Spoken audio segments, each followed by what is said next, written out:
This segment brought to you by Kansas Wheat.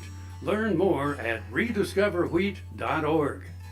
We're visiting with Earl Lewis. Earl is the Assistant Director of the Water Office. Earl, we want to talk about funding and how the state pays for its water plan. Let's just start with that, and then we'll work into John Redmond. You bet. So in 1989, the legislature passed the State Water Plan Fund to really try and implement the practices and programs that were coming out of the water plan. It's based on a set of fees and some statewide sources, and it has been pretty stable over the years, but it's been pretty level as well. And it funds a variety of programs, projects, and a lot of things just trying to implement water and make things better for Kansans. Now, you have fiscal responsibility for some of the maintenance costs at the reservoirs. How do you get that money? Well, in addition to the Water Plan Fund, we do operate a raw water utility and sell water, if you will, to municipal industrial customers. And so they pay essentially the state's cost to purchase that storage from the Corps of Engineers. And so cost for the debt service, as well as the cost for operating and maintenance, and our cost for running the program as well, comes really from our customers. Now, you own a portion of the storage capacity in a number of core reservoirs in the state of Kansas. All of them would have some sedimentation problems. How is it that you chose John Redmond for this first, I'll call it pilot program? Is it fair to call it a pilot program? It is fair to call it a pilot program, and all of our reservoirs do have some level of sedimentation or problem. And if you look at John Redmond, it's not the most sediment in, and neither is the fastest.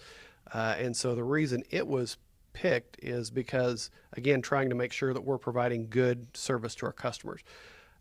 And so as we looked at that and said, how are we able to make sure we have water for our customers, in that case, those communities downstream and Wolf Creek Nuclear Power Plant, we looked and said, can we make it through a 50s drought and make sure we have water for everybody? And that was the one that we had the most trouble ensuring that we could meet our customers' demands. When you looked at John Redmond and the dredging, that sort of a dredging project isn't used many other places.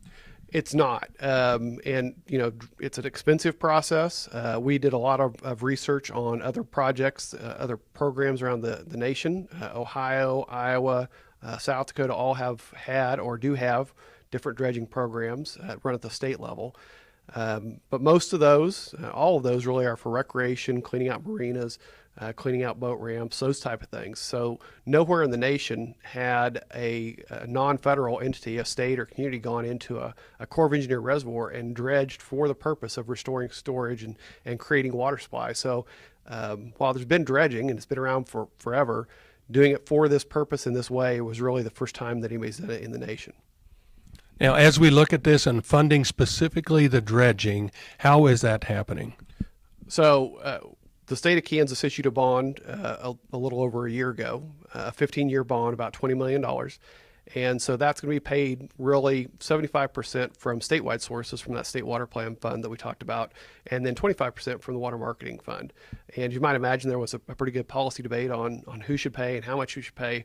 But again, since it was somewhat of a pilot program that may or may not go beyond this in the state of Kansas, we thought probably a 3/4, 1/4 was an appropriate split. We're visiting with Earl Lewis. He's the Assistant Director of the Water Office in the state of Kansas. We'll be looking more at dredging on John Redmond Reservoir after this. Back to you, Jamie.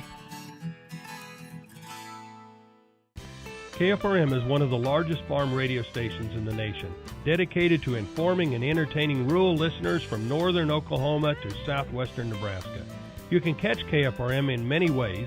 Of course, 550 on the AM dial, streaming at kfrm.com, or on your smartphone by going to the TuneIn Radio app, or on Ag AM in Kansas on Tuesdays and Facebook every day of the week.